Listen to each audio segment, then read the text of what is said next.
மேற்கு வங்கம் மாநிலத்தில் காதலனை நம்பி சென்ற சிறுமியை 4 சிறார்கள் உட்பட 7 பேர் கூட்டு பாலியல் வன்கொடுமை செய்த சம்பவம் பெரும் அதிர்ச்சியை ஏற்படுத்தியுள்ளது.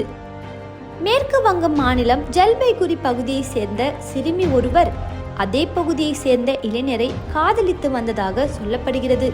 இதனிடையே சிறுமியை தேயிலை தோட்டத்திற்கு வருமாறும் அங்கு சிறிது நேரம் பேசிவிட்டு செல்லலாம் என்று கூறி காதலன் அழைத்துள்ளான். காதலனை நம்பி சிறுமியும் தேயிலை தோட்டம் பகுதிக்கு சென்றுள்ளார். அப்போது அங்கு பதுங்கியிருந்த காதலனின் கூட்டாளிகள் 6 பேர் சிறுமியை வலுக்கட்டாயமாக பாலியல் வன்கொடுமை செய்துள்ளனர்.